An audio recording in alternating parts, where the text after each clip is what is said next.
e controle de agravos e saúde.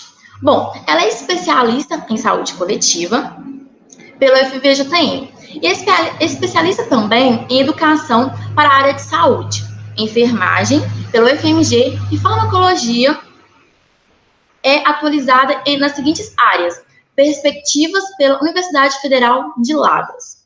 Bom, ela também é docente do Departamento de Enfermagem da UFVJM. Ela ministra as seguintes disciplinas: Saúde da Criança e da Adolescência, assim como Saúde Pública 1. Também é orientadora de TCC de curso, assim como também tem especialização em estratégia e saúde da família, do NESCOM da UFMG. Bom, ela atua em pesquisas como foco em saúde coletiva, principalmente com os temas de hanseníase e saúde da criança. Tema este, hanseníase, que será tratado no minicurso de hoje.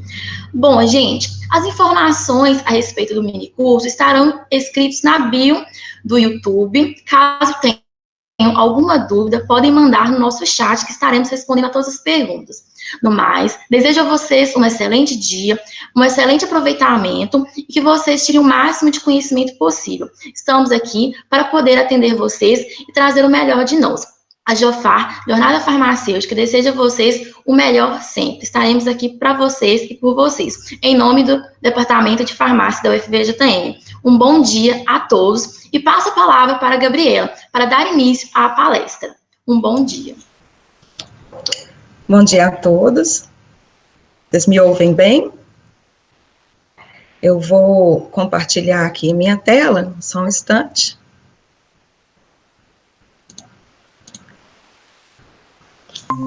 Bem, então eu gostaria de, bom dia a todos, gostaria de agradecer bastante ao convite, agradecer aos participantes, a todos vocês que se disponibilizaram a estar conosco aqui agora cedinho, e agradecer à comissão organizadora pelo convite que me foi feito há alguns meses atrás, e assim, eu tenho vários motivos, de agradecer e estar honrada por estar aqui com vocês hoje.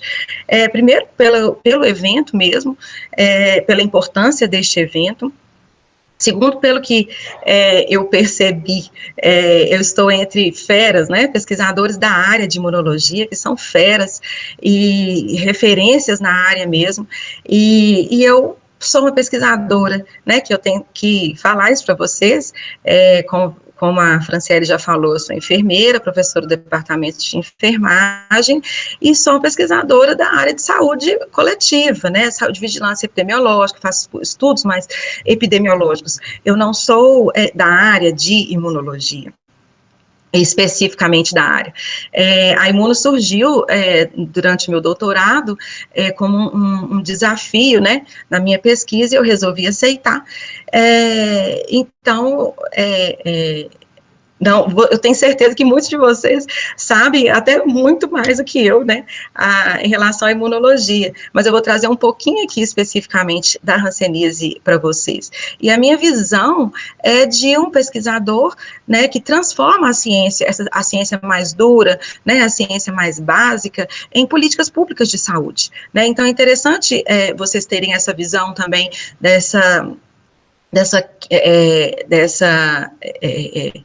da ligação, entre a ciência básica e a aplicação para transformar mesmo, as políticas públicas de saúde hoje vigentes. É isso que eu acho muito importante. A outra questão também é agradecer muito por vocês terem lembrado da hanseníase. É uma doença negligenciada, e a gente fala que é negligenciada em todos os momentos. Muitas vezes não é lembrada mesmo,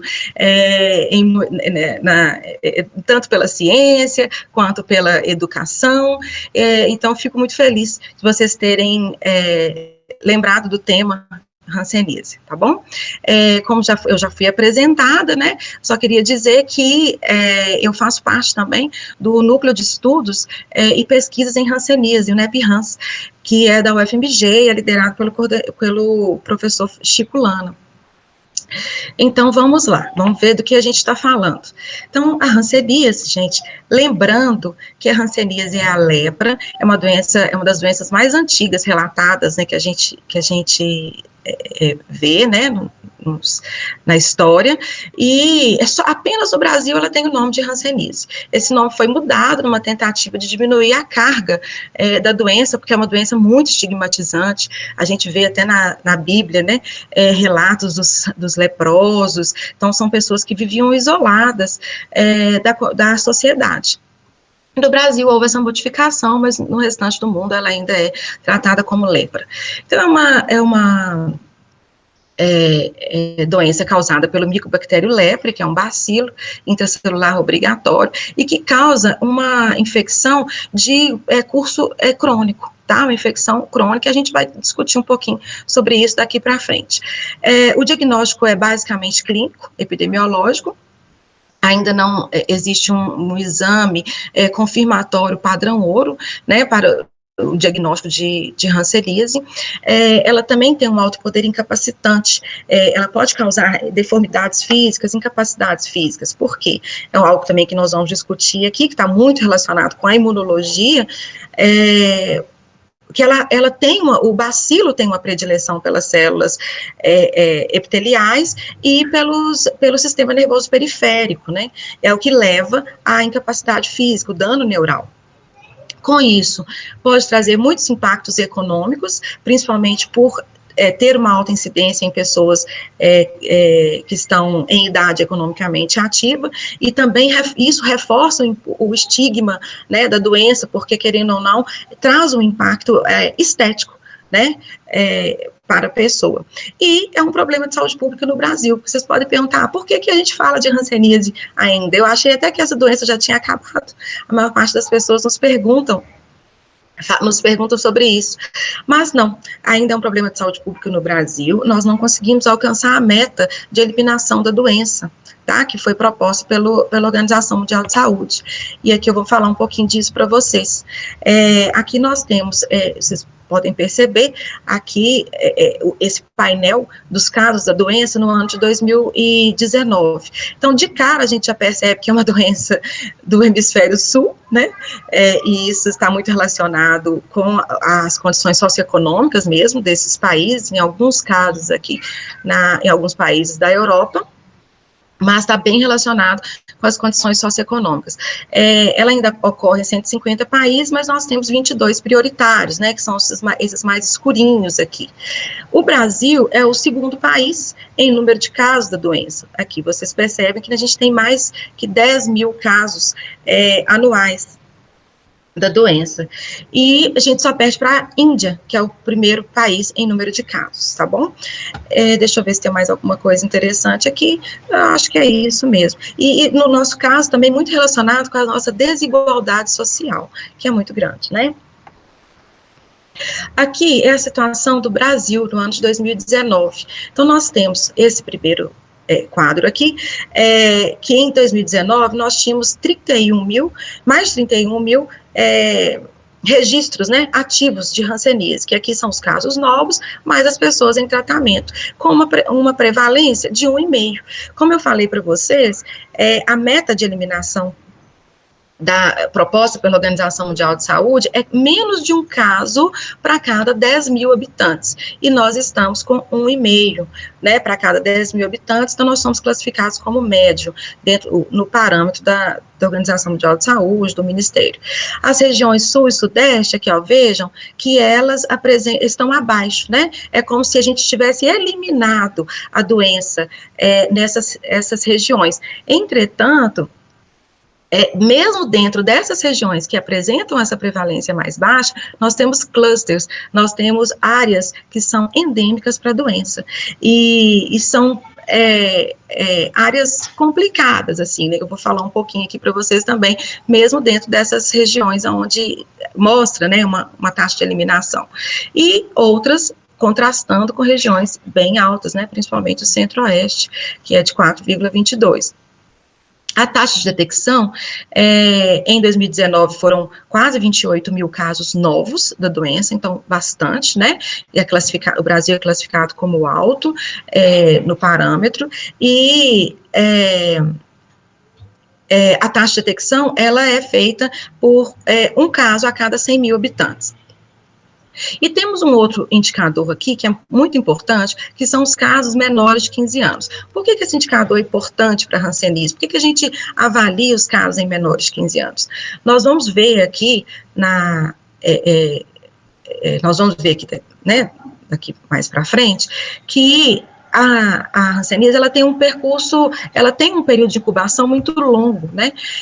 Então, quer dizer que crianças e adolescentes, quando elas apresentam sinais e sintomas da hanseníase, quer dizer que elas foram contaminadas muito cedo, de uma forma muito precoce. Então, esse indicador é muito importante, porque ele mostra muito a tendência dessa endemia em determinado local, né, para onde essa endemia está caminhando, né, se existe uma cadeia de transmissão ativa ali, né, e possivelmente sim, quando crianças e adolescentes são contaminadas, e nós somos classificados como alto.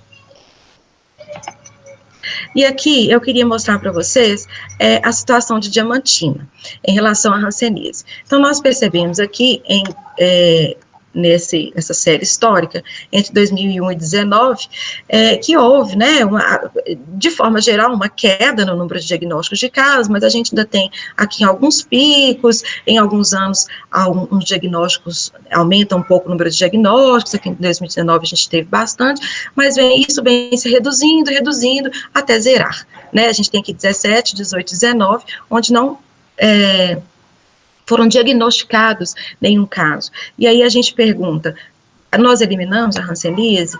A doença não existe mais no município? Então eu falo aqui para vocês, em 2016, onde nós tivemos aqui 3 diagnósticos, foi um ano que nós fizemos uma capacitação com os médicos e enfermeiros das unidades de saúde, e 3 diagnósticos foram realizados.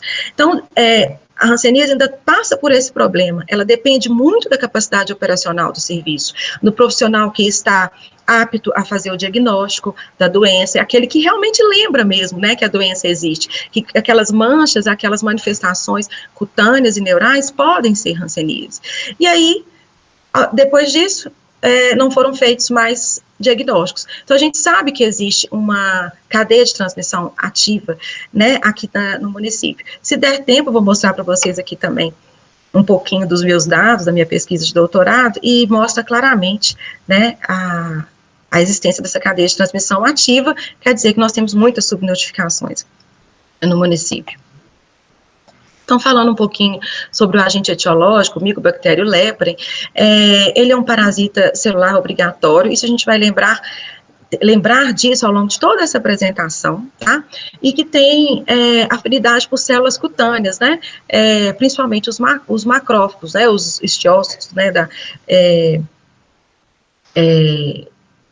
São, né, os macrófagos epiteliais, né, e também pelo sistema nervoso periférico, principalmente das células de Schwann ou Schwann, cada um fala de um jeito, mas são as células responsáveis pela produção da baía de mielina, dos neurônios, tá? Então, ele tem predileção por essas células.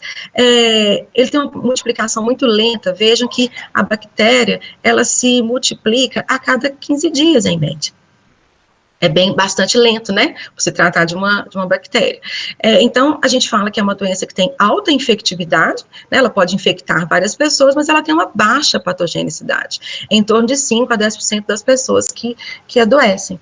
É um bacilo álcool-ácido resistente e não pode ser cultivado in vitro, o que dificulta muito as pesquisas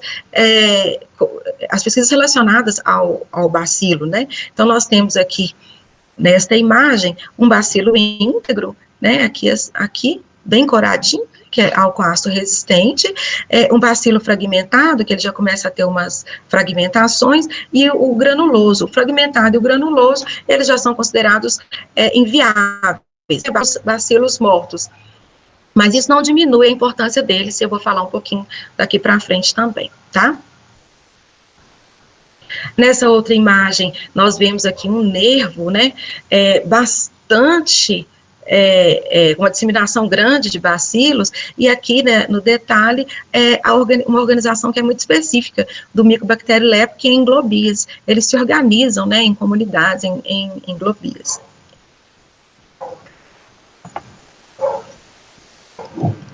O modo de transmissão, o homem ainda é considerado uma única fonte, a única fonte de infecção da doença. Existem outras pesquisas, né, pensando até na hanseníase como uma zoonose, né, que existiria um vetor, mas o homem ainda é considerado a única fonte de infecção da doença.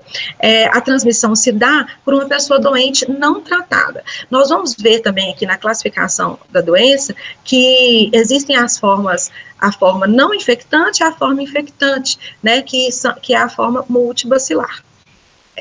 E essa pessoa não tratada é que vai transmitir, tá? Principalmente pelas vias superiores, vias aéreas superiores, né, que vão eliminar o bacilo e também que vão ser a principal porta de entrada. E a doença tem um período de incubação médio de 2 a 7 anos, podendo chegar até a 10 anos, que foi isso que eu falei para vocês. Então, muitas vezes, a pessoa, quando ela manifesta, né, tem as manifestações clínicas e procura a unidade de saúde, ela nem faz ideia mais quem foi que pode ter a contaminado, né, quem pode ter passado para ela. Porque o período de incubação do bacilo é muito longo. Então, um caso de hanseníase então a gente considera um caso de hanseníase quando a pessoa apresenta um ou mais dos seguintes sinais cardinais que eu vou descrever aqui para vocês.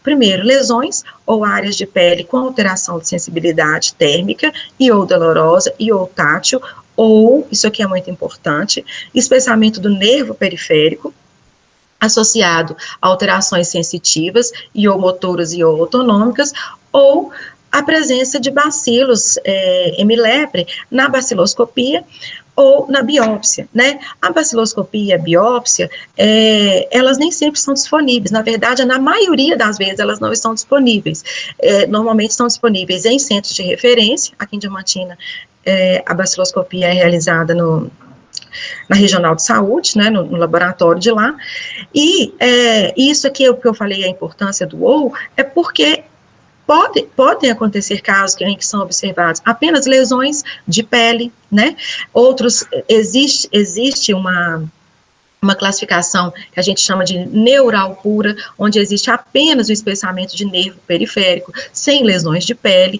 e outras vezes a baciloscopia não é realizada. Uma questão que é muito importante, que precisa ser frisada, é que nas lesões sempre há uma alteração de sensibilidade, tá? Manchas de pele, N doenças apresentam, mas é necessário que haja uma alteração de sensibilidade para haver um diagnóstico de hanseníase. E aqui, como eu falei para vocês, um resultado positivo, né, da baciloscopia, ela já classifica o caso como multibacilar, como essa forma infectante da doença. Agora, um resultado negativo, ela não exclui o diagnóstico da hanseníase, tá? Por quê? Porque, como eu falei para vocês, o que é predominante, né, o preponderante, é o exame clínico epidemiológico da doença. É a clínica. E aqui eu coloquei um pouquinho da baciloscopia, e é interessante, principalmente para vocês, porque a baciloscopia normalmente é feita por farmacêuticos ou por um profissional treinado no laboratório, e um laboratório específico também, treinado, né, para essa técnica, não são todos que realizam, e aqui vocês veem que aqui está sendo retirado um pouco do material, do lóbulo da orelha, tá? Então, normalmente, a baciloscopia, ela é um esfregaço mesmo de material, é muito dolorido, porque não pode usar nenhuma anestesia, né, nenhum anestésico local, então se faz uma retirada de material, normalmente do lóbulo direito, da orelha, lóbulo esquerdo, do cotovelo direito e da lesão que eu falo, né, a lesão da lesão de pele, que ali são os locais, né, que já são sabidos, onde existe a possibilidade de existir um maior número de bacilos mesmo. E aí há a classificação qualitativa entre positivo e negativo, e a classificação quantitativa também, né, entre 1 até mais 6, de acordo com o número de bacilos que é encontrado em cada campo desse aqui na hora da leitura, tá bom? Então, a classificação operacional, que eu tinha falado para vocês, na tentativa de facilitar o tratamento da hanseníase, a conduta, né, de tratamento, a Organização Mundial de Saúde, ela foi criando classificações operacionais e formas clínicas que contribuem com os profissionais de saúde da ponta, né, nesse sentido, de acompanhar um paciente e de decidir a conduta de tratamento.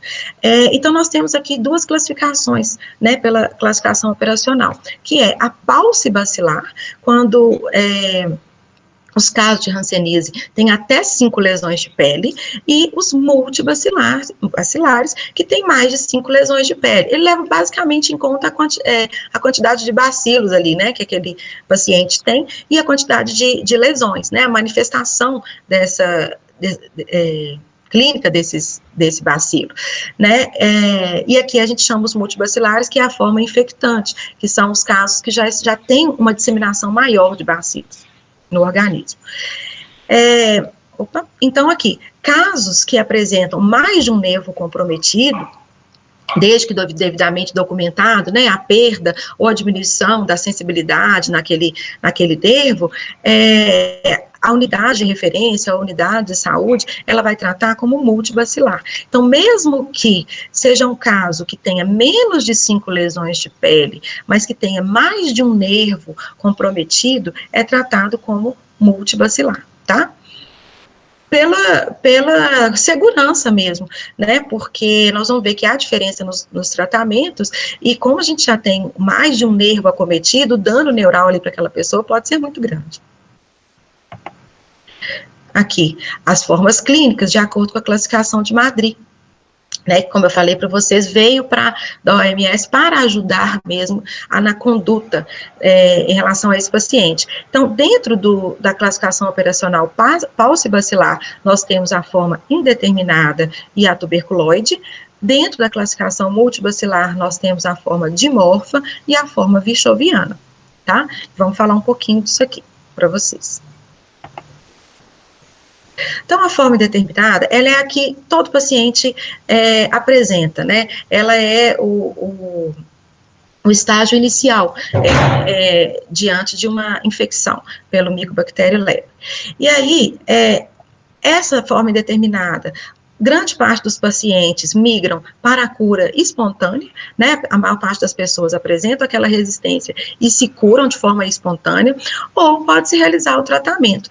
Entretanto, ela é praticamente imperceptível, né, porque é uma lesão de pele, às vezes, que a pessoa nem percebe. Se for no rosto, pode ser até que a pessoa perceba, mas se for nas costas, por exemplo, né, então ela é quase imperceptível, é muito difícil de realizar um diagnóstico nesta fase, a não ser que seja um exame de contatos. Nós vamos ver um pouquinho também que quando se faz um diagnóstico de hanseníase, né, a hanseníase é uma doença de notificação compulsória, eu não falei isso para vocês lá no início, e quando se faz um diagnóstico, tem que se fazer uma investigação dos contatos, né, porque outras pessoas ali ao redor podem estar infectadas, podem estar contaminadas. Então, se for um contato, pode ser que seja feito aqui nessa forma indeterminada, mas fora isso, é muito difícil de fazer um diagnóstico nesta fase. E além, né, então quando a pessoa, ela não cura espontaneamente, ela vai migrar para uma dessas 3 formas da doença. A forma tuberculoide, aí vocês estão vendo aqui as manchinhas, eu trouxe esse esqueminha que eu achei que para a gente introduzir um pouco sobre a doença, seria bem didático. Então, vocês estão vendo aqui as manchinhas, aqui a gente tem, né, menos bacilos, então a forma inicial da doença.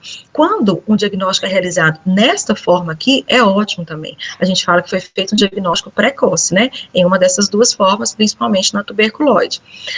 O diagnóstico não é realizado e a pessoa vai manifestando, né, os bacilos vão se disseminando e ela migra aqui para a forma dimorfa até chegar na forma virchoviana, que a gente fala que é a forma mais grave da doença. E aí a gente já tem outros comprometimentos sistêmicos. Então, com o tratamento adequado, todas as formas de hanseníase têm cura, é uma doença curável, né? Sem o tratamento, um novo ciclo se inicia, e aí é o que eu falei para vocês, que são as formas multibacilares, as formas transmissíveis da hanseníase, dimorfa e virchoviana. Então, essas pessoas sem tratamento, elas transmitem a doença para outras pessoas. Aqui eu trouxe para vocês um pouco das manifestações clínicas de cada forma.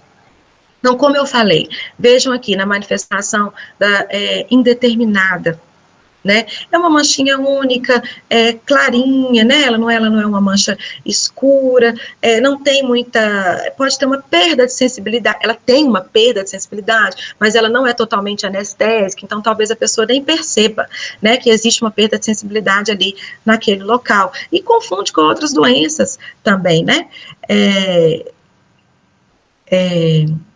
A ptiríase alba, né, ela pode ser confundida com a ptiríase alba e outras manifestações cutâneas.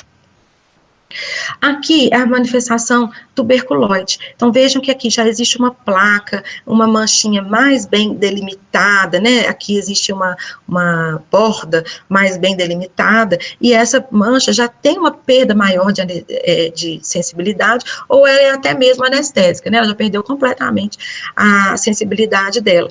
E um nervinho alterado também.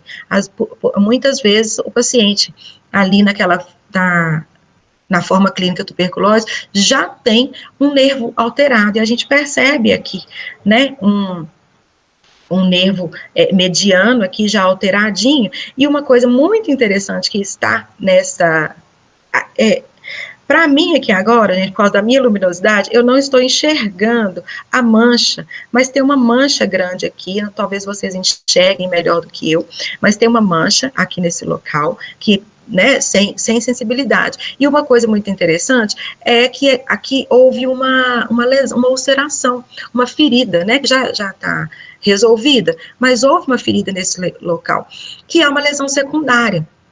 Né?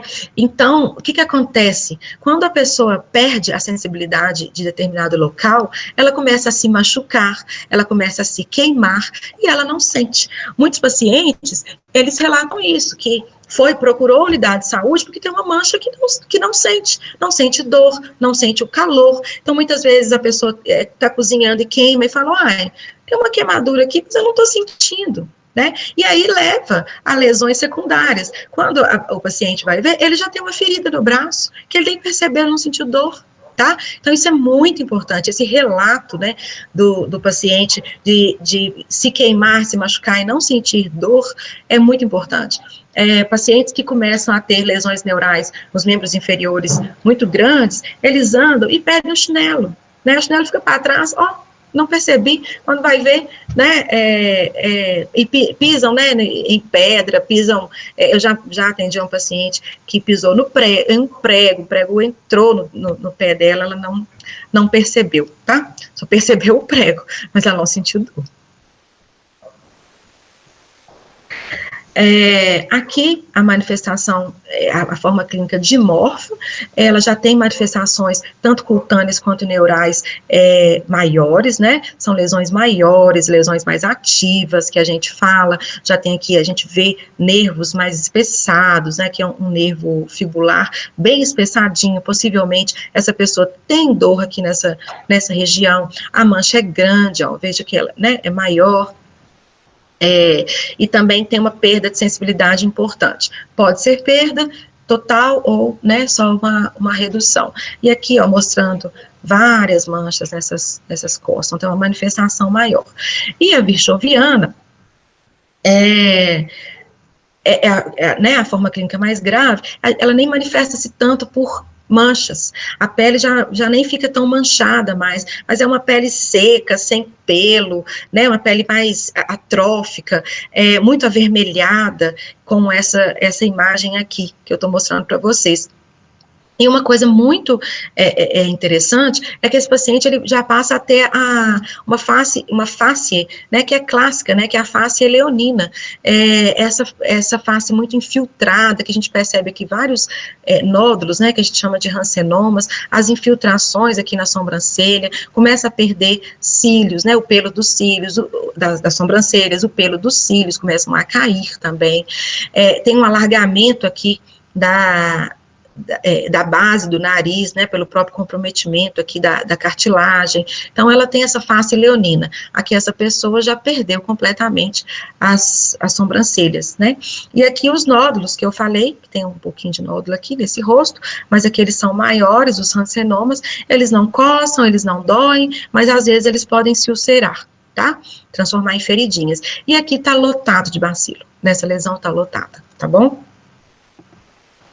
O tratamento da hanseníase, como eu falei para vocês, é uma doença curável, né, que tem tratamento, é um tratamento exclusivamente fornecido pelo SUS, então não adianta querer comprar, o paciente de hanseníase, ele é um paciente do SUS, tá? O tratamento é específico, exclusivo, e para as formas falcibacilares, né, indeterminadas e tuberculoide, que é as formas iniciais da doença, a gente tem o tratamento com dapsona e rifampicina por 6 meses. Então, o paciente recebe 6 meses essa cartelinha. Todo mês, ele precisa ir na unidade de saúde, ou às vezes, se tiver alguma dificuldade, o enfermeiro ou o agente de saúde vai até a casa dele e leva para ele esse tratamento. Esta dose inicial é tomada na frente do profissional de saúde, e as demais ele vai tomando em casa, né, ao longo dos dias. O paciente hanseníase, a partir da primeira dose de medicamento, ele já não é mais capaz de transmitir a doença, né, aqui, principalmente nos casos multibacilares. A partir da primeira dose, há uma lise, já uma morte de bacilos grande, e ele não é mais capaz de transmitir a doença. Tá bom? O multibacilar, né, que são os dimorfos e os virchovianos, eles têm a dose supervisionada também, e o tratamento deles é feito com dapsona, clofazimina e rifampicina. Aí já aumenta, né, a clofazimina, né, aumenta aqui o medicamento, na frente lá do profissional de saúde, ele toma 6 medicamentos, e em casa ele toma 2 por dia, normalmente, esses 2 medicamentos tomam-se juntos, e por 1 ano, tá? Então ele vai receber 12 cartelas de tratamento. É um tratamento tranquilo? Não, porque tem medicamento que muda a cor da pele do paciente, então ele começa, como eu falei para vocês, é uma doença que traz um estigma muito grande, porque traz uma manifestação cutânea, né, um problema estético, né, nas pessoas, principalmente as mulheres, elas não se sentem bem. Mas a gente tem que insistir. Por isso que todos os meses nós acompanhamos a dose supervisionada. Porque se ele não tomar essas aqui em casa, pelo menos a supervisionada ele vai tomar, tá? Então, nós estamos falando um monte de coisa aqui para chegar nesse componente imunológico, né, da hanseníase, né, aquilo que é o nosso objetivo, nós vamos chegar lá. Então, aqui, só recapitulando, a gente tem a população saudável e uma pessoa doente. Essa pessoa doente, entrando em contato, né, com pessoas saudáveis, podem transmitir a infecção para ela. 90% das pessoas não vão pegar e 10% vão contrair o bacilo, que é o que a gente, reforçando, que é o que a gente fala de uma alta infectividade e baixa patogenicidade. E isso, gente, está muito relacionado com a resposta imune do hospedeiro, tá? Aquela decisão de migrar para o polo, para a cura, né, espontânea, ou desenvolver a doença, está muito relacionado com essa resposta imune da pessoa. E também tem um componente genético, né, tem uma predisposição genética, a gente não vai entrar aqui agora, mas essa resposta imune é muito importante. E aí, ó, o que nós vamos falar hoje aqui relacionado à resposta imune do hospedeiro? Essa resposta é que vai determinar como vai se dar a infecção pelo Mycobacterium leprae, né? Como esse organismo vai se comportar diante da infecção pelo Mycobacterium leprae. Se migrar para a doença, como vão ser as manifestações clínicas, as formas clínicas da doença, que são totalmente relacionadas à imunidade, a resposta imune, ao aparecimento do dano neural também, que né, vai depender muito dessa resposta imune, de como vai se dar o dano neural nessa pessoa, e também as reações rancênicas, que são episódios agudos, né, e que também estão bastante relacionados com a imunologia.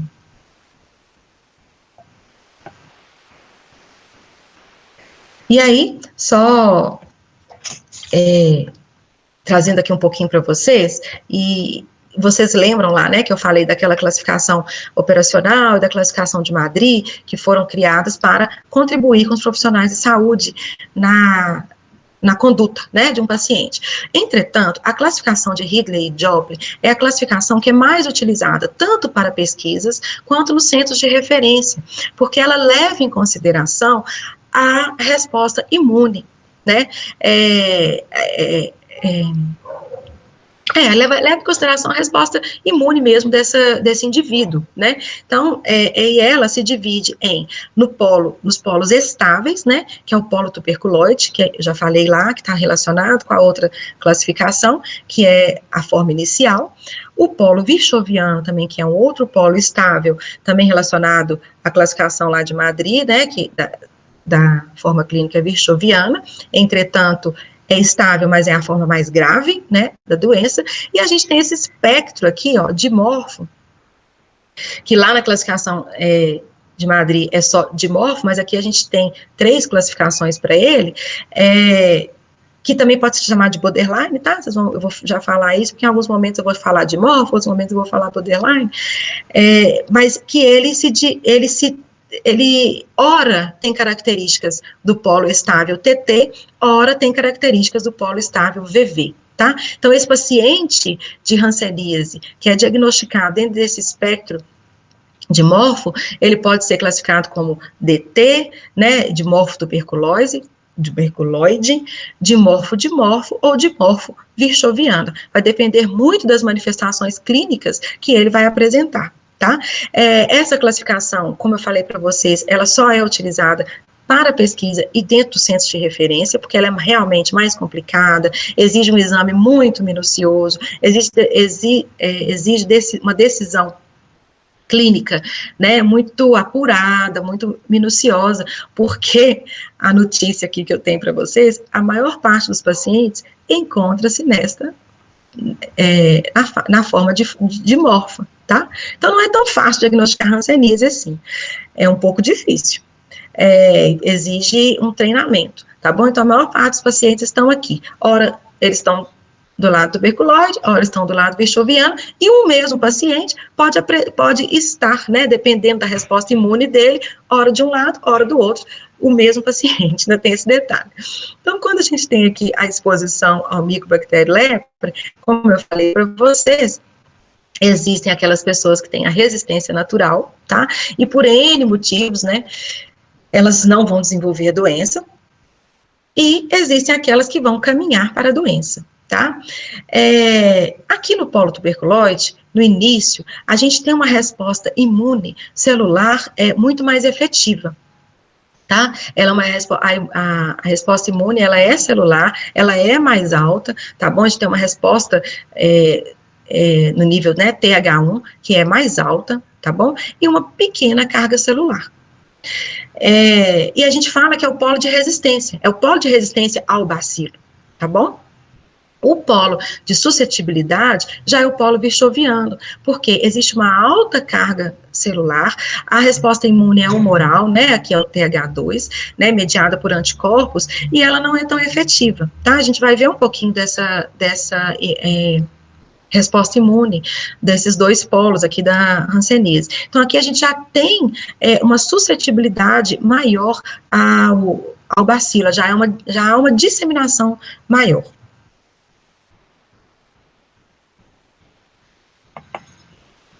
Então, só fazendo aqui, né, lembrando aqui um pouquinho das nossos tipos de imunidade, a gente tem aqui a imunidade inata, né, que não é específica, é a nossa primeira resposta do organismo a qualquer micro-organismo, então a gente já inicia aqui pelas barreiras epiteliais, tem os fagócitos, né, ativação do sistema complemento, células natural killer aqui. Então, possivelmente, as pessoas não doentes, né, tiveram uma resposta inata mais efetiva, as pessoas que não adoecem, né, que eliminaram de forma espontânea. Aqueles que migram para os polos da doença, eles têm duas possibilidades, né, aqui na imunidade adaptativa, a imunidade, que é mediada pelos linfócitos B, linfócitos T, aqui nos linfócitos T, onde a gente tem as células T efetoras, né, onde vai existir a imunidade celular, que é mais efetiva, e linfócitos B, onde a imunidade humoral vai acontecer mediada por anticorpos, tá bom? Só fazendo um esqueminha aqui para a gente falar. Como eu disse para vocês, não é a minha especialidade a imuno, então eu vou trazer aqui um pouquinho da imunologia da hanseníase, específico da hanseníase, de uma forma muito simplificada, para vocês compreenderem o que nós queremos trazer, a mensagem que eu quero trazer aqui para vocês hoje, tá bom? E podem, inclusive, até fazer alguma correção, complementação, tá bom? Então, pensando aqui nessa padrão de resposta imune da hanseníase, a resposta tipo 1, muito possivelmente, ela vai acontecer, muito possivelmente não, ela acontece quando esse paciente ainda está no polo tuberculoide, né, na fase inicial da doença, e tem essa resposta imune celular mais efetiva. Então, a gente tem aqui que as células T helper, a CD4+, né, elas em algumas citocinas que são importantes aqui nesses processos, né, então aqui a interleucina 2, que ela é capaz de ativar outras células T antígena específicas e dar conta dessa doença, né, dar conta do bacilo, de reduzir a carga da doença, o interferon gama, que é um principal ativador de radicais microbicidas, que vão agir lá no macrófago, né, fazendo a morte mesmo desse micro-organismo. E, por sua vez, a interleucina 12 também, que tem capacidade de produzir novas células T helper. Então, a imunidade celular, ela é basicamente mediada de uma forma muito simplificada, tá, gente? Porque a resposta da imunidade da hanseníase, ela é muito complexa, então, de uma forma muito simplificada, ela é basicamente mediada por essas interleucinas, por essas citocinas. E já na resposta do tipo 2, né, humoral, o paciente já está aqui migrando para o polo virchoviano, muitas vezes ele é aquele dimorfo virchoviano, ou já virchoviano mesmo, né, que já está bastante comprometido, e a célula T já, né, supressora, CD8+, ela vai produzir a interleucina 4, que tem a capacidade de produzir novas células T supressoras. Interleucina 4 também se diferencia, tem a capacidade de contribuir para a diferenciação nas células beta, que vão produzir o anticorpo, né, beta não, né, no linfócito B, que vão produzir o anticorpo. Também ele contribui para uma diferenciação de uma subclasse do CD4+, que a gente fala que é a resposta TH3, que vai produzir o TGF-beta e suprimir, né, vai ocorrer a supressão da ação macrofágica e também a produção também da interleucina 10, que também vai atuar na supressão da ação do macrófago, tá? Então, basicamente, essa resposta do tipo 2, ela é mediada pelo anticorpo específico, mas que não é efetivo. Então, eu coloquei aqui para vocês verem, ó, que há uma disseminação muito grande de bacilos, né? Então, tem muitos anticorpos específicos, anti-PGL1 principalmente. Nós vamos falar do PGL1 mais para frente, que é o principal componente antigênico do micobactério lepra. Então, tem muito anticorpo específico, mas a imunidade humoral ela não é efetiva, né? Porque nós vamos lembrar a todo momento que se trata de um bacilo intracelular obrigatório. Então, muitas vezes, existe uma quantidade grande de anticorpo disseminado, né, espalhado, mas o bacilo, sendo intracelular obrigatório, esse anticorpo não é efetivo contra ele, não alcança, né, esse bacilo. Então, ela não confere uma proteção significativa, assim como acontece em várias doenças. Muitas doenças, a partir do momento que você cria anticorpos, né, você tem uma proteção significativa e duradoura. E para a hanseníase, isso não é uma verdade, tá bom? De uma forma muito simplificada, tá, gente?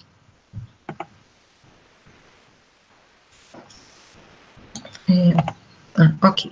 Aqui também, só reforçando, mostrando para vocês aqui na classificação de Ridley e Joplin, aqui o índice baciloscópico é alto, né?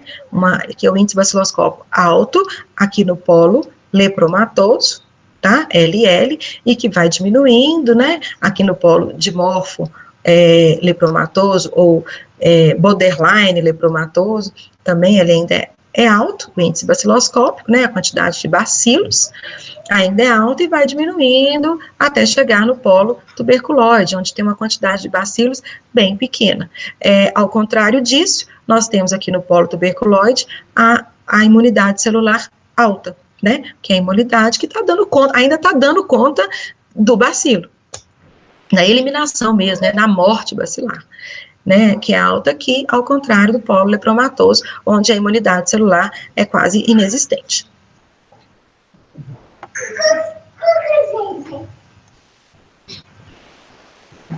Então, uma outra questão muito importante que a gente precisa falar em relação à imunologia da hanseníase são as lesões neurais, né? Porque elas estão relacionadas com a resposta imune desse indivíduo, tanto pela resposta imune celular, né, que vai levar a uma manifestação clínica mais exacerbada, inclusive, porque está acontecendo uma intensa atividade celular ali, quanto também pela destruição das células de Chivan. Tá? Então, a neuropatia periférica é a principal morbidade mesmo da hanseníase, né? É aquilo que realmente nos importa, que tem aquela importância epidemiológica da doença, que a gente ainda brinca assim, se a hanseníase fosse uma doença só dermatológica, não teria tanto problema. A grande questão é que ela é uma doença neural, né? E o comprometimento neural é que vai levar às deformidades físicas relacionadas à doença. Então, na forma tuberculoide, há um menor número de troncos nervosos afetados, né, como eu mostrei para vocês lá, normalmente tem um tronco nervoso afetado. Mas essas lesões, elas são mais intensas e elas são mais precoces, elas acontecem de uma forma mais precoce, mas elas são mais intensas. O paciente se sente mal, inclusive, né, com o aparecimento dessas lesões, mesmo estando numa fase inicial da doença. E também, mesmo assim, ela pode levar à destruição completa dos nervos e levar ao aparecimento de abscessos, como eu mostrei para vocês, tá bom? Na forma virchoviana, a imunidade celular, ela está muito diminuída, né, quase inexistente. Só que nessa fase já tem um número muito grande de troncos nervosos afetados, já tem um número muito grande de bacilos. Então, ao longo do tempo, esse dano neural vai acontecendo de uma forma lenta, mais progressiva. E como eu falei para vocês, que é uma doença que tem uma manifestação, um bacilo que tem um período de incubação muito grande, e a manifestação é muito lenta, né, muitos pacientes já chegam para o diagnóstico com esse dano neural aqui já bem grave, tá? Aqui só ilustrando os principais nervos acometidos pelo bacilo e onde nós fazemos os exames, os testes dermatoneurológicos, né, facial, auricular, radial, ulnar, mediano, fibular e tibial, são os principais. Mostrando aqui para vocês, aqui tem uma mancha bem grande. Esse caso aqui é muito clássico, né, e muito tranquilo, né, porque nós temos uma mancha grande, né, aqui no dorso da mão, com perda de sensibilidade, uma mancha anestésica. Então, aqui, gente, isso aqui já nos indica hanseníase, né, essa mancha. E aqui, que talvez não dê para poder perceber muito, aqui é a mancha. Aqui, a gente já vê um nervo bastante espessado, um nervinho, né, o nervinho aqui, ele tá bem espessado mesmo, bem doloridinho, possivelmente, já causando até uma certa mudança aqui anatômica, tá vendo? Nesta mão, nesse dorso da mão. Então, é muito clássico isso aqui. Esse é um paciente tranquilo, tá? De fazer um diagnóstico. Aqui também um nervinho bastante espessado, tá bom? Então, isso aqui é uma imagem muito clássica. Então, o comprometimento das células de Schwann, ela são, né, por dois motivos. Primeiro, porque elas apresentam antígeno ao bacilo, né, para as células T, CD4, elas vão ser aquelas células apresentadoras fazem esse papel também de células apresentadoras de antígeno, do bacilo para as células de defesa. E também elas são altamente suscetíveis à morte por clones de células T, CD4 citotóxicas. Então, elas estão altamente suscetíveis a serem destruídas, tá? Então, elas são destruídas pelo bacilo e são destruídas também pela imunidade celular, tá bom? Porque, lembrando, trata-se de um bacilo intracelular obrigatório.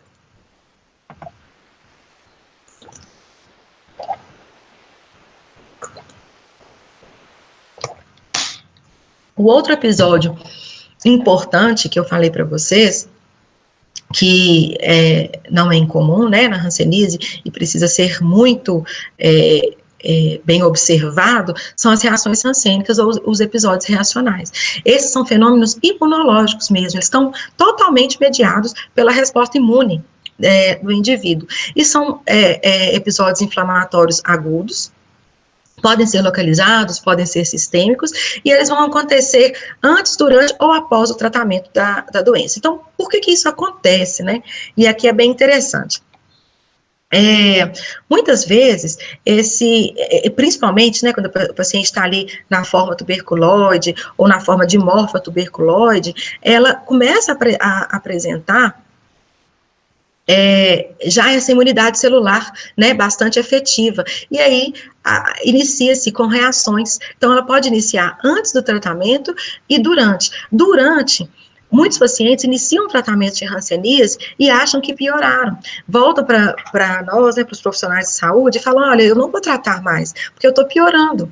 Ou seja, houve uma morte celular muito grande ali, após o início do tratamento, e mesmo os bacilos fragmentados, eles liberam os seus componentes antigênicos que vão causar uma imunidade celular efetiva, gerando esses episódios reacionais. Então, são bacilos mortos, tá? Já são bacilos mortos, mas o paciente se sente pior.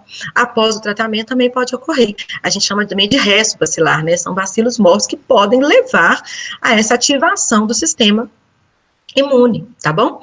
Outra questão interessante é que muitos pacientes, eles fazem o diagnóstico pelas reações hansênicas. Até então, ele nunca se importou com aquela mancha. Ela estava ali quietinha, né? Nunca percebeu que ela teve perda de sensibilidade, mas a hora que essa mancha, ela fica vermelhona, ela fica como se fosse uma mancha, que a gente fala de uma lesão viva, ele se preocupa e procura a unidade de saúde. E é aí que é feito o diagnóstico de hanseníase. Tá? Então, é muito interessante e é muito importante prestar atenção nas reações hansênicas. Elas se dividem em reação tipo 1, ou reação reversa, e a reação tipo 2, também chamada de eritema nodoso hansênico. Podem ocorrer separadamente, né, um paciente às vezes vai apresentar só um tipo, o outro tipo, mas também podem acontecer no mesmo paciente, como eu falei para vocês, a maior parte está ali dançando naquele espectro dimorfo, então às vezes ele tem características tuberculoides, às vezes ele tem característica dimorfa, e dependendo do estágio da doença, ele vai apresentar uma reação ou outra. Tem pacientes muito complicados. Elas acontecem em todas as formas clínicas, com exceção da indeterminada, e são desencadeadas por vários fatores, tá? Então, infecções intercorrentes, vacinação, gravidez, puerpério, uso de medicamentos, estresse físico e emocional desencadeia muito, e elas devem ser prontamente tratadas, diagnosticadas e tratadas. Uma coisa importante da gente falar, né, falando aqui da nossa atualidade de COVID, é que esses pacientes de hanseníase, eles, quando são acometidos pela COVID-19, eles podem vir a desenvolver as reações hansênicas, né, por essas questões, por os fatores que podem, um dos fatores que pode desencadear. Ao contrário, também é verdadeiro. Às vezes o paciente que tem reação hansênica e está em uso de corticoide, devido à queda da imunidade, ele pode vir a desenvolver o Covid-19 e até formas mais graves, tá bom?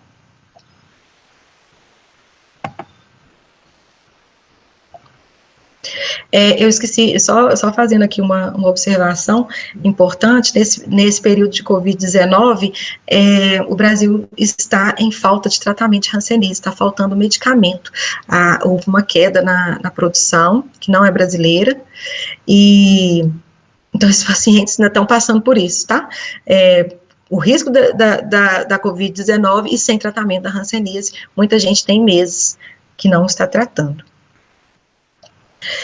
Aqui, então, um pouquinho da reação tipo 1, ou reação reversa, ela, então, é esse aumento abrupto da imunidade celular, e pode ser desencadeada por o que eu falei para vocês, pelos antígenos dos bacilos fragmentados, tá? Normalmente, elas acontecem nas formas borderline e tuberculoide, né, nas formas BB e BT e BB, quase nunca nas formas BV, e elas envolvem a participação ativa dos linfócitos T. Então, a gente tem a produção tecidual de citocinas, lá da resposta TH1, né, que é as interleucinas 2, interferon gama, e também de citocinas pró-inflamatórias, como o fator de necrose tumoral alfa, né, que é considerado uma das principais citocinas que estão envolvidas aí nesse dano neural. E essa concentração elevada do fator do TNF-alfa em lesões de pele e de nervos, existe essa concentração elevada, tanto na pele quanto nos nervos, na reação tipo 1, e a realização de enxertos do TNF demonstrou que a citocina é capaz de deteriorar as células de Schwann. Então, né, o próprio organismo deteriora, na imunidade celular, deteriora as células nervosas. E são responsáveis pela produção de mielina. E aí a gente fala que causa uma doença desmielinizante, tá bom? O tratamento da reação tipo 1 é com corticoides, principalmente a prednisona, que está dentro do protocolo, que eles vão reduzir bastante esse processo inflamatório e são muito importantes na supressão da inflamação e na recuperação do dano neural. Então, aqui a gente tem a manifestação clínica de uma reação tipo 1. Então, vejam que essas manchas, às vezes, estavam ali, manchinhas, mais esbranquiçadas, e elas, e do nada, né, pode ser em horas, essas manchas ficam vivas, elas começam a arder, elas começam a incomodar, a coçar, o paciente reclama uma ardência muito grande, parece que a pele está queimando. Tá bom? Às vezes era uma manchinha única aqui também, e esse paciente, essa mancha, ela passa a ficar mais avermelhada. Uma questão importante a gente falar é que também há a presença de um edema mais localizado. Uma coisa que eu achei interessante trazer para vocês, falando a diferença entre a reação reversa, a tipo 1, e a recidiva. O que é a recidiva de hanseníase? É a suspeita de uma reinfecção pelo micobactério lepra, tá? Então, existem pacientes, muitas vezes, aqueles que não realizaram o tratamento de forma correta, né, que vocês viram que é no mínimo 6 meses a 12 meses, esses passam anos, às vezes, e esses pacientes têm suspeita de que ele foi reinfectado pelo bacilo. Então, vamos ver um pouquinho de diferença, tá? Então, a reação reversa, ela tem um início bem abrupto, né? Às vezes em poucas horas, dependendo de algum fator desencadeante, ela pode aparecer. E na recidiva, o aparecimento é lento, em semanas, em meses, até anos, né? Que essas manifestações vão aparecendo. O período ela pode aparecer durante a poliquimioterapia ou nos 6 meses após o tratamento. Aqui, geralmente, é mais tempo. As lesões cutâneas, a gente tem atividade de lesões já existentes, né, e elas ficam mais eritematosas e edemas. Essas lesões cutâneas, elas não são afetadas, tá? elas normalmente vão aparecer outras lesões, que é o que está aqui, ó, lesões novas. Da reação reversa, aquelas lesões antigas, elas ficam vivas, e na recidiva aparecem outras manchas. Ulceração pode acontecer às vezes, dependendo da resposta imune, né, se for muito exacerbada, ou aqui normalmente não tem ulceração. Descamação da pele frequente, aqui ausente, comprometimento nervoso, aí é comum, como eu mostrei para vocês, que há um comprometimento nervoso grande. Na recidiva, não. É um comprometimento nervoso que está relacionado mesmo com a evolução da doença, de acordo com a evolução da doença. As condições gerais do indivíduo, às vezes pode aparecer uma febre, um mal-estar geral, porque a gente está falando de um processo inflamatório agudo e intenso, e aqui não compromete estado geral. Resposta corticoterapia excelente, aqui não tem nenhuma alteração, e adesão à poliquimioterapia, foi o que eu falei para vocês. Normalmente é uma adesão boa, principalmente as pessoas que têm uma adesão boa à poliquimioterapia, às vezes apresentam, né, exatamente por essa morte bacilar mesmo, e aqui é uma adesão irregular. Na existência de tanto reações quanto recidivas, quanto suspeita de recidiva, gente, esse paciente ele não fica na unidade básica de saúde, tá? É um paciente tratado em centro de referência. E aí é importante falar isso para vocês também. Os centros de referência de hanseníase, eles são multidisciplinares, né? Multiprofissionais. Então, a gente tem enfermeiro, tem médico, fisioterapeuta e farmacêutico. Principalmente esses quatro profissionais dentro desses centros de referência.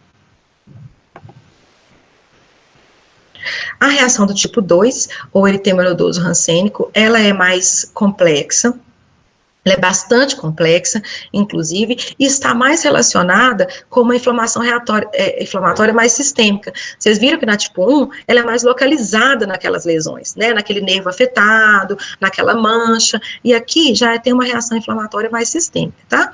O mecanismo dela é bastante complexo, envolve deposição de imunocomplexos, e aqui está envolvidos mecanismos humorais. Tá bom? E ela vai acontecer mais nos pacientes multibacilares, lá no polo estável vichoviano ou no borderline vichoviano ou dimorfo vichoviano, aquele dimorfo que está apresentando aqui as características vichovianas.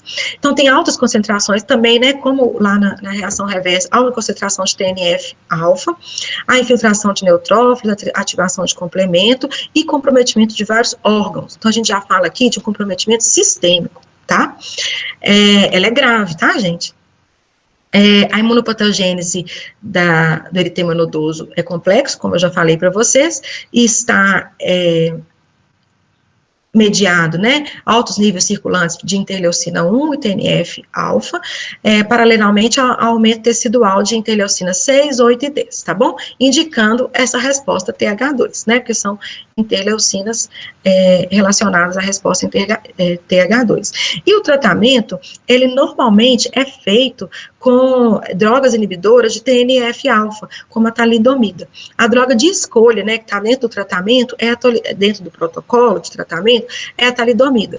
É uma droga muito polêmica, né, principalmente para as mulheres, porque ela é altamente teratogênica, né, há um grande risco da mulher, se estiver grávida, de ter o bebê com deformidades físicas mesmo, né? Então, tem todo um processo quando a pessoa vai iniciar o tratamento com talidomida.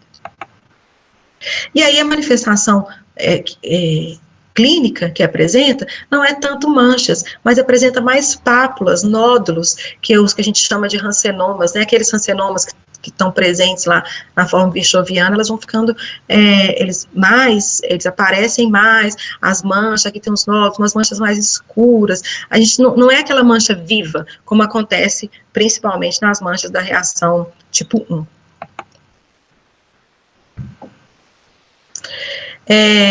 Aqui a gente vai entrar mais especificamente na parte da vigilância epidemiológica da hanseníase, falando sobre os testes sorológicos, tá? Então, só retomando aqui para vocês, a gente falou lá no início que os exames que contribuem, não existe um exame padrão ouro para diagnóstico de hanseníase, o padrão ouro mesmo é a clínica, mas os exames que contribuem para o diagnóstico de hanseníase e classificação, eles são muito invasivos, como eu mostrei um pouquinho lá da baciloscopia, e também eles são pouco sensíveis e não estão disponíveis nos serviços básicos, né, de saúde. Normalmente eles estão disponíveis no centro de referência.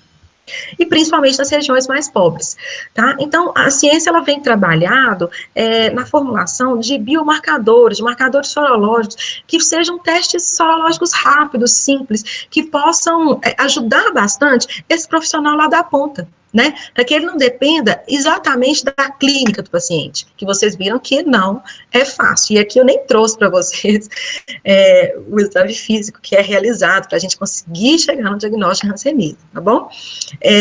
Então, ela vem trabalhando nisso, desenvolvimento desses biomarcadores. Então, seriam testes sorológicos capazes de identificar indivíduos com maior risco de adoecimento, né? Então, pessoas que teriam mais risco de adoecimento. A gente já sabe que contatos de hanseníase são pessoas que têm maior risco de adoecimento. Mas como em Diamantina, que a gente não tem diagnóstico de hanseníase há 3 anos, quem são essas pessoas que estão circulando aqui hoje que têm um risco maior de adoecimento, né?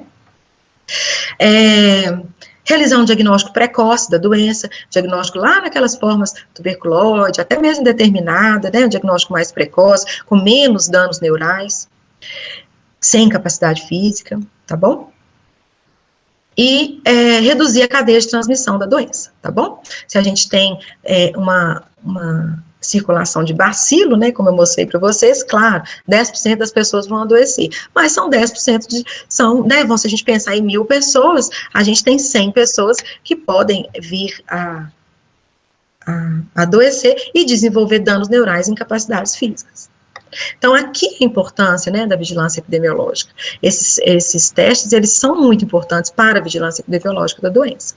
E aqui que eu entro, tá? Mas é mais a minha praia. Então, eu trouxe aqui um pouquinho dos antígenos que estão sendo mais estudados para compor esses biomarcadores, né? E esses testes sorológicos. Então, aqui o PGL-1, que eu vou falar um pouquinho mais dele para frente, vou falar um pouquinho mais dele, porque ele é o principal antígeno existente no bacilo, né? É o glicolipídio fenólico 1, é uma proteína específica do Mycobacterium leprae, então o PGL1 é o nativo, mas existe já a produção do sintético, com NDO-HSA, NDO-BSA, e o anticorpo envolvido na resposta a esse antígeno é o IgM, tá?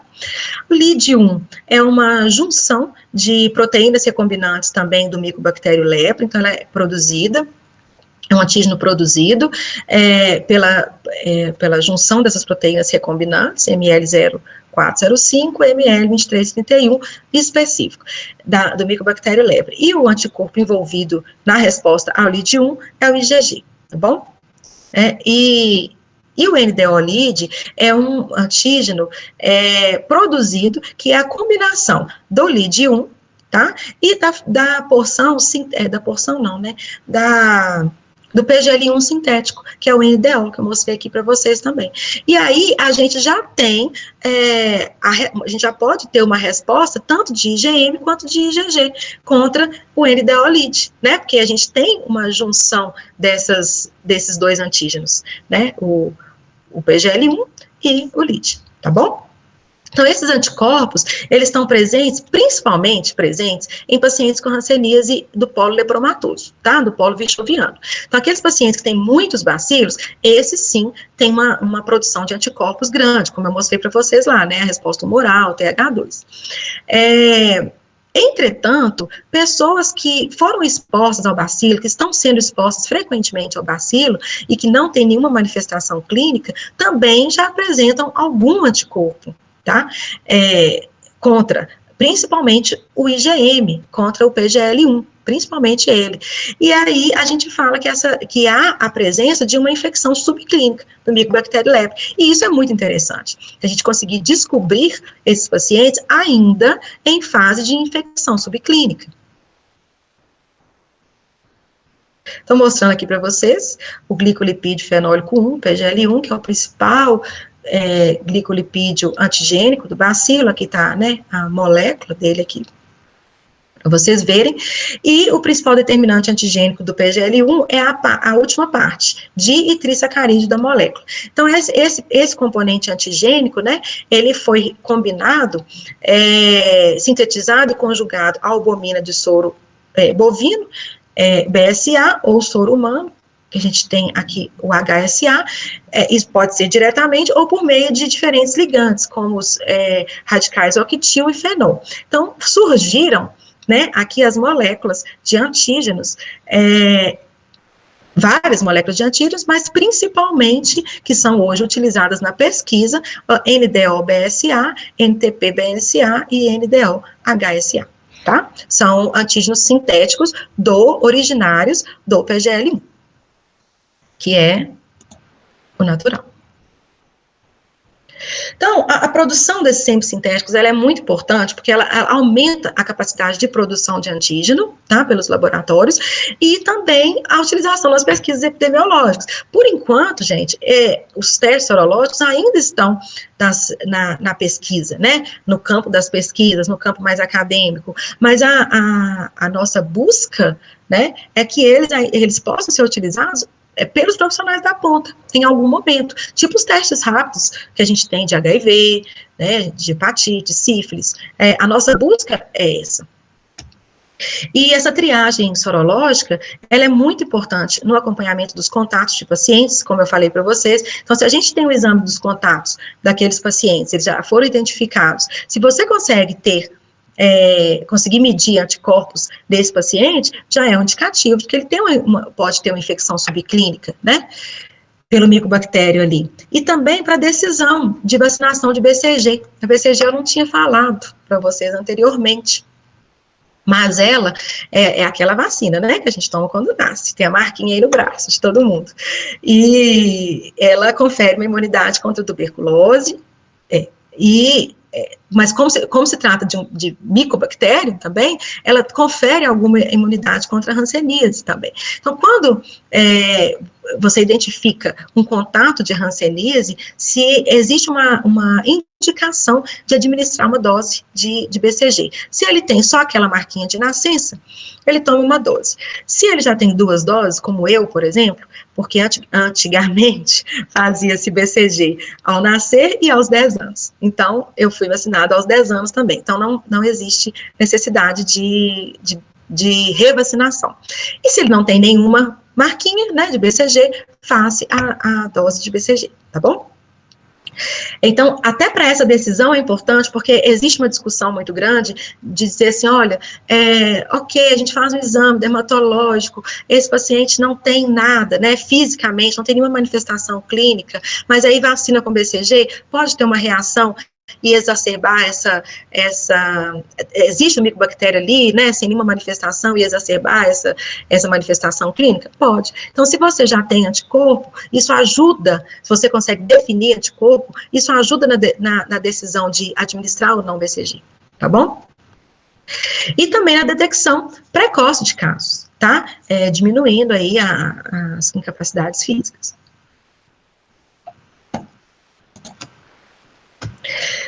Esses testes sorológicos, hoje, a gente realiza basicamente de 2 formas, né, dois tipos de análise são realizados.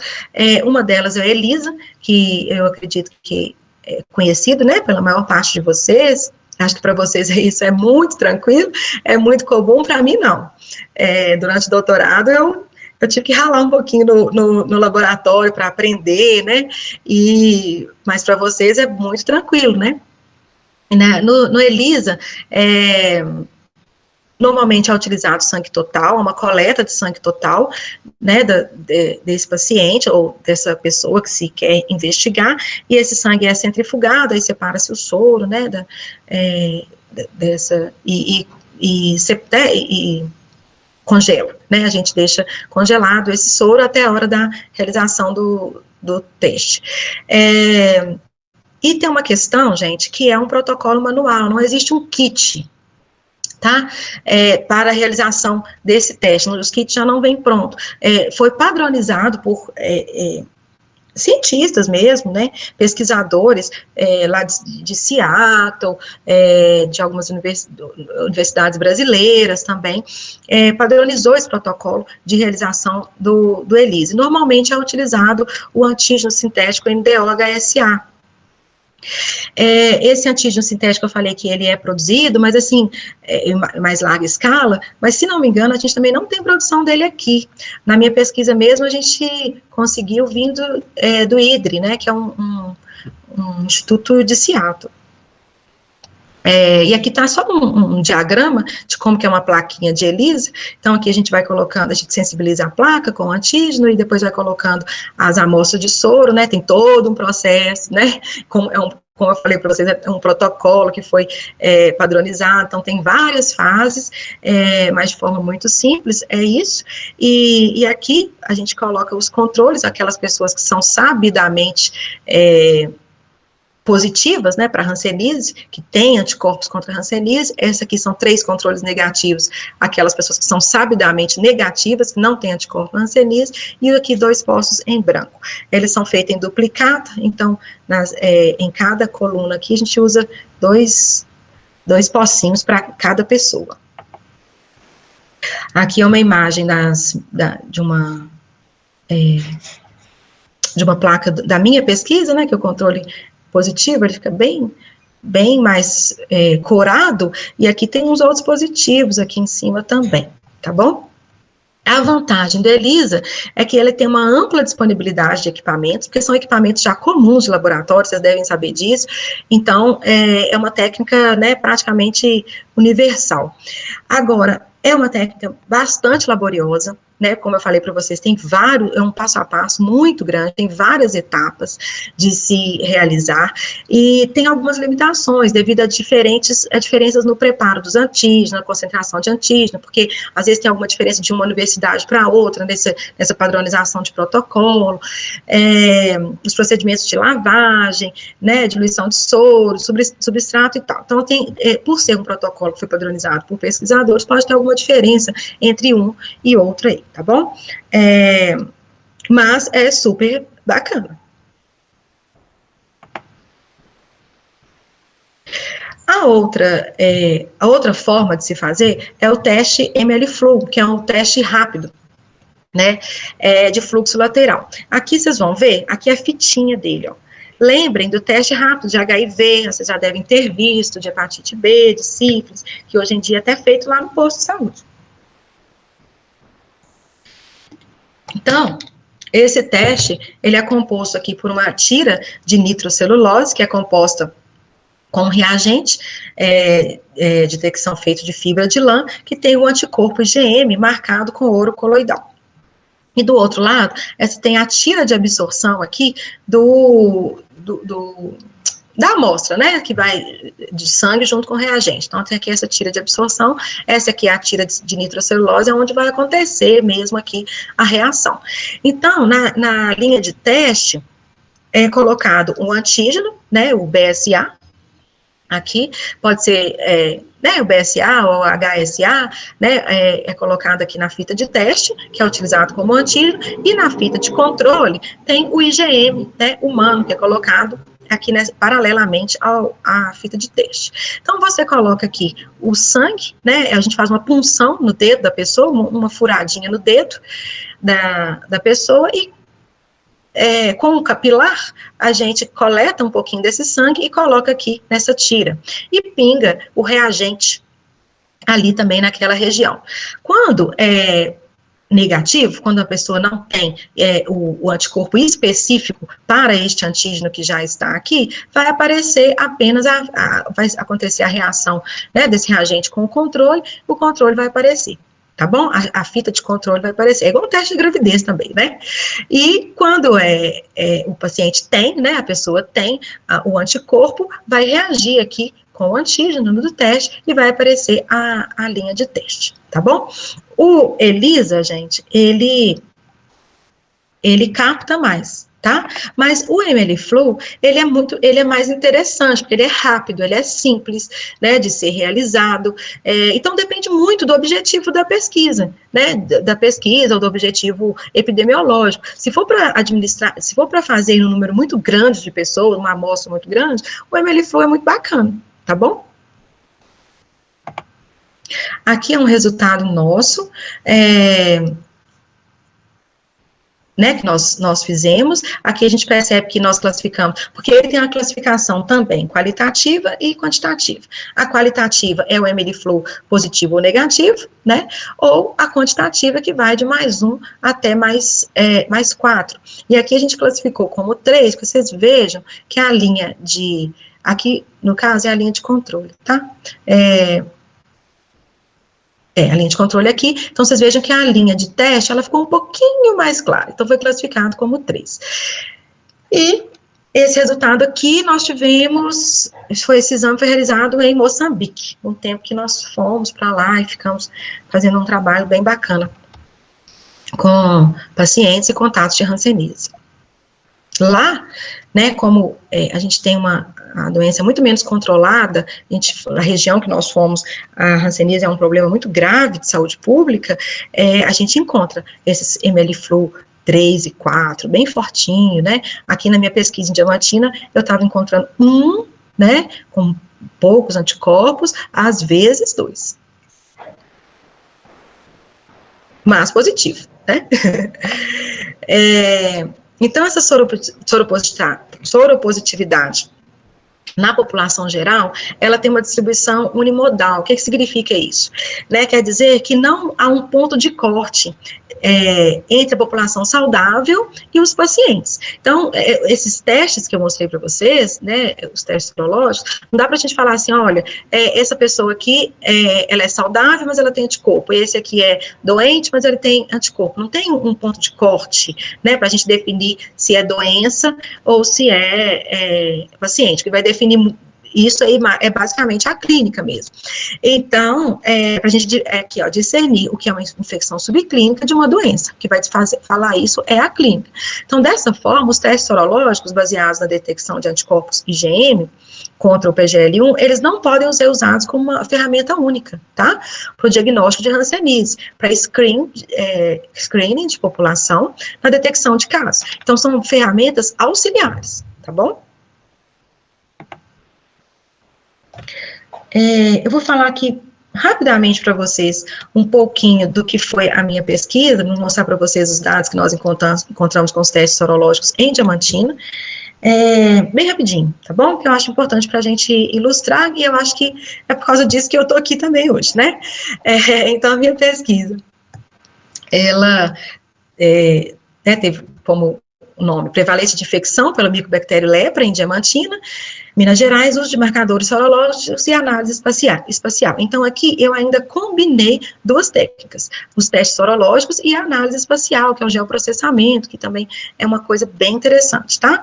Então, o objetivo foi analisar o uso de marcadores sorológicos e da análise espacial para estimar a prevalência de infecção pelo micobactério lepre aqui no município. Tá? E, com isso, ampliar o escopo das ações de vigilância epidemiológica.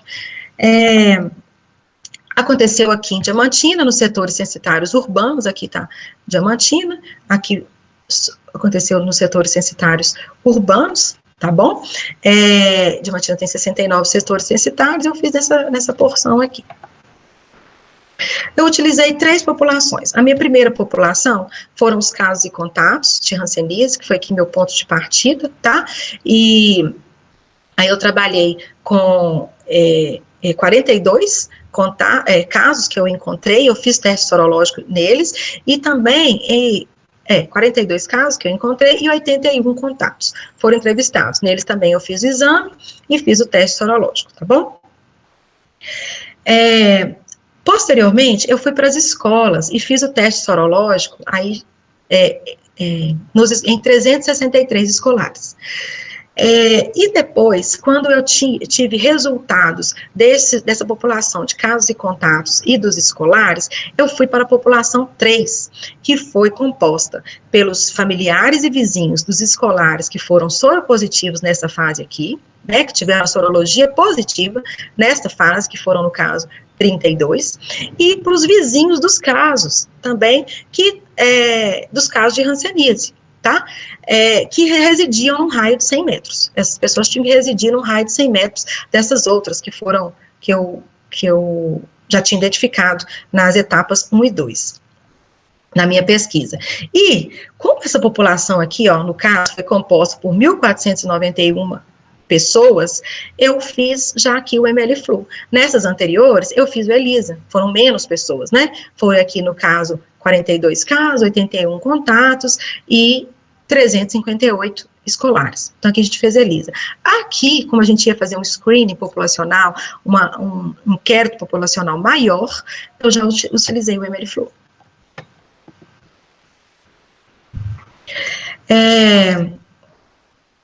Bom, acho que aqui não tem necessidade, a gente passar aqui rapidinho. Então, aqui eu fiz o ELISA lá e fiz análise lá no René Rachou, né, que é a Fiocruz aqui de Minas. O MLFLU a gente comprou lá da Universidade de Goiás, fornecido pela doutora Samira. E, vamos lá, rapidinho aqui nos resultados. Deixa eu só... tá. Os casos de hanseníase, eu queria mostrar aqui para vocês, só para ilustrar. Os casos que eu encontrei aqui de diamantina, eles tinham 76,2%, eles eram multibacilares, né? Foi aquela forma que eu falei para vocês, que são as formas transmissíveis, e a maior parte deles eram dimorfos. Isso, a maior parte dos casos são mesmo, tá? Bom, tá. A maior parte deles também tinha algum grau já de incapacidade física no momento do diagnóstico, para capacidade 1 e 2, ou seja, os casos foram muito tardios, diagnosticados muito tardios. E eles tinham mais lesões de pele também. Deixa eu ver aqui, porque parou de passar. Tá, gente. Ok.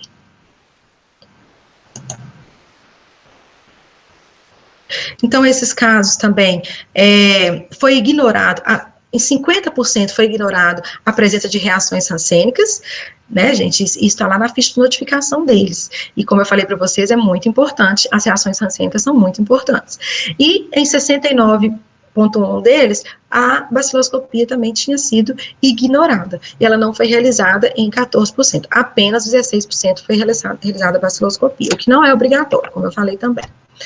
E os meus resultados de sorologia, eu encontrei que nos casos, eu tive 9,5% de sorologia positiva, nos contatos 4,9%, nos escolares 10,1%, olha aqui, uma população saudável, né, de jovens escolares já encontrei 10%, e naquela população saudável, que foi minha população 3, formada por familiares, vizinhos e tal, eu já encontrei 28,2%.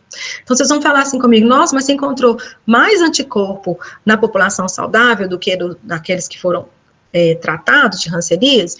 Aí eu vou falar para vocês, mas isso aqui foi específico da pesquisa, porque aqui foi uma amostra muito pequena, né, a gente não tem muitos casos de hanseníase, então foi uma amostra pequena, a maior parte deles já tinham sido tratados há mais de 10 anos, então há também uma queda no índice de anticorpo aí, tá bom? Então isso foi muito específico. Então não dá para comparar, né, neste estudo não dá para comparar essas 4 populações. Mas o que é importante é que na população saudável, aqui nos escolares, eu encontrei uma soropositividade alta, com valores encontrados em regiões mais endêmicas do que a diamantina, tá? Em regiões hiperendêmicas.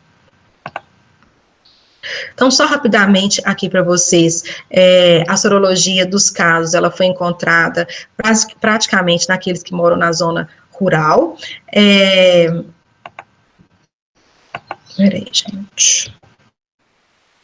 daqueles da zona rural. Nos contatos, ela aconteceu entre as pessoas de 20 a 59 anos, aquilo que eu falei para vocês também, pessoas economicamente ativas. Então, assim, apesar de ter sido uma soropositividade um pouco baixa, ela demonstra o que são as características da hanseníase mesmo, tá? Aqui nos contatos, eu encontrei a maior positividade entre... maridos e esposas, né, pessoas que dormem na mesma cama durante anos, respirando ali, né, pertinho um do outro. E encontrei também, nos casos, em pessoas que residem no mesmo domicílio, né, aqueles domicílios que têm mais pessoas, mais chances de ter uma hanseníase ali. E também que dorme no quarto com outra pessoa. Aqui já são os escolares, os meus escolares positivos foram mais entre as meninas. Também aqueles que residem com mais pessoas no domicílio, que dormem no quarto com alguém e que também tem a vacina BCG. Mas aqui também é um resultado, né, um pouco assim controverso, porque ainda mais criança, né, escolar, todo mundo tem a vacina.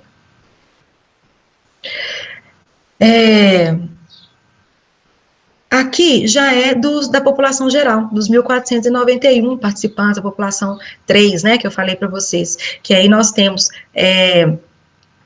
a minha soropositividade maior foram entre as pessoas que estavam relacionadas com os escolares. Então, onde tinha mais escolar positivo, tinham mais pessoas positivas. Olha que interessante isso, né? Onde eu achei mais escolar positivo na primeira fase, tinham mais pessoas positivas.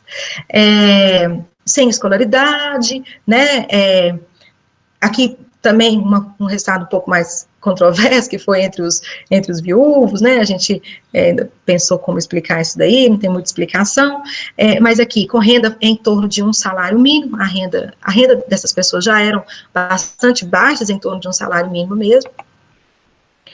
A faixa etária foi entre os mais jovens, que houve mais positividade, aquelas pessoas também que tinham mais cômodos na casa, né, e que com mais cômodos e menos quartos, né, ou seja, menos cômodos e menos quartos, tá bom? Então, aquelas pessoas que moram com mais pessoas e em casas menores, elas têm mais chance.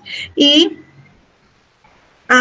também não tinha presença de manchas, porque a maior parte das pessoas também não tinha, né, era uma população saudável, não tinha mancha, tá bom?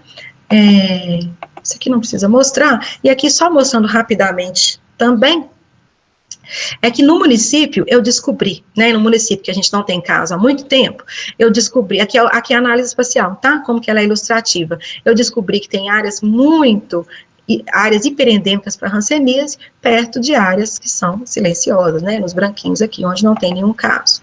E aqui, ó, os casos de hanseníase, gente, estão concentrados aqui, nessa área hiperendêmica. Só que a sorologia positiva dos escolares está concentrada aqui.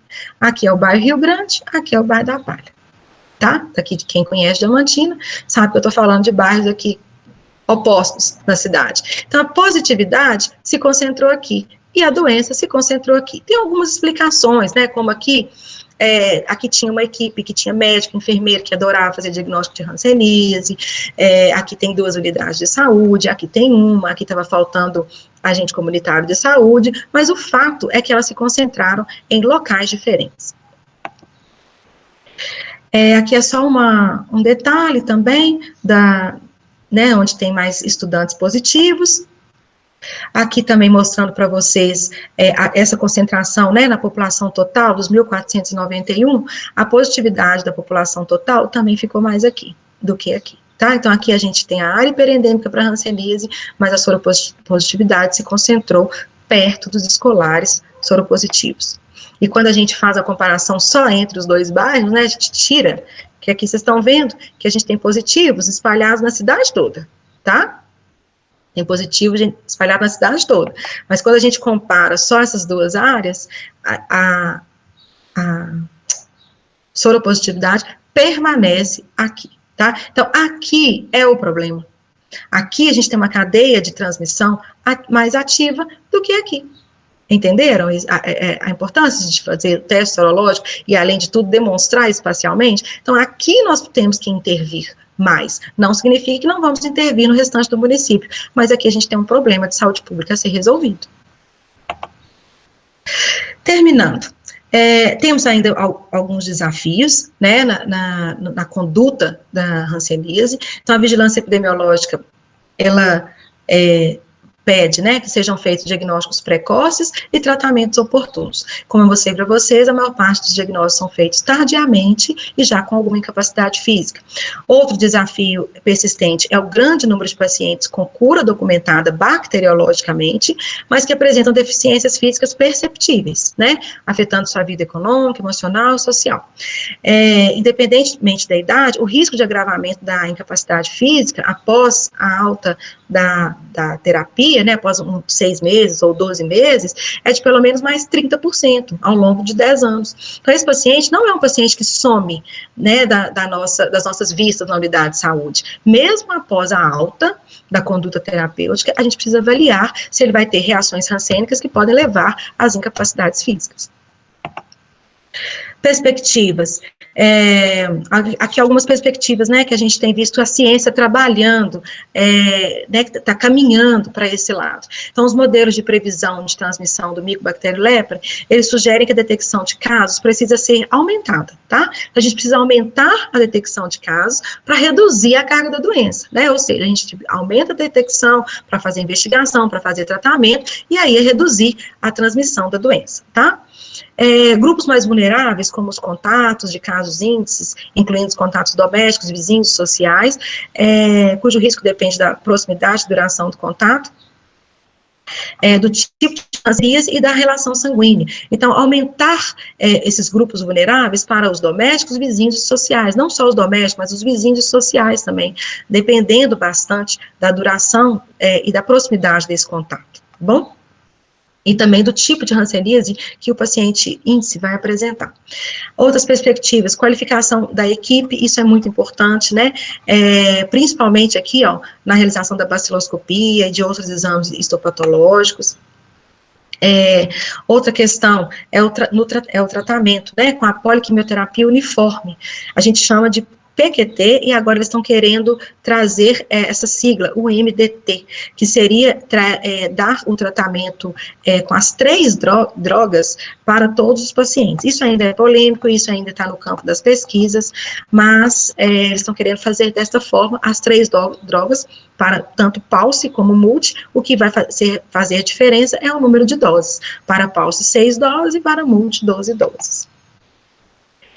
Em relação à prevenção da doença, recomenda-se, aí já tem estudos recomendando-se rifampicina em dose única para paciente com profilaxia pós-exposição, né, ao bacilo, em doses adequadas para adultos, para os contatos domésticos e vizinhos sociais. Isso aqui também depende muito, ainda está em fase de estudos, e depende muito dessa possibilidade também da gente ter biomarcadores que identifiquem precocemente pessoas com risco de adoecimento.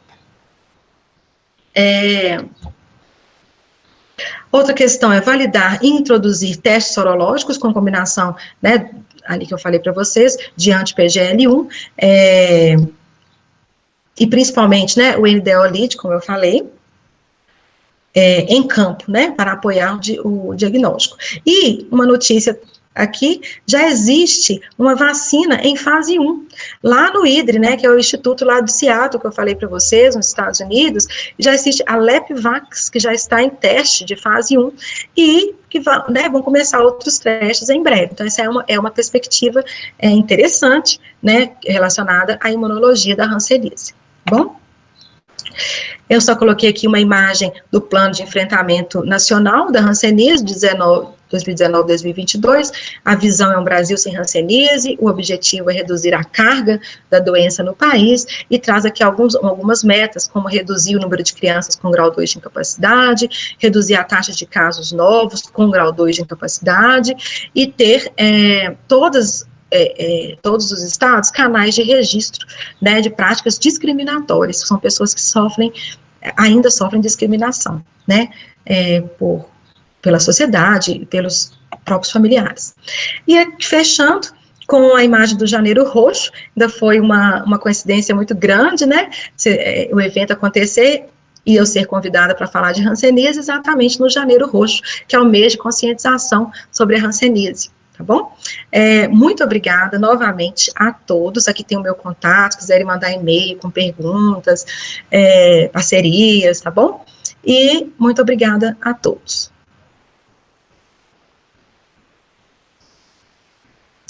E aí, tudo certo?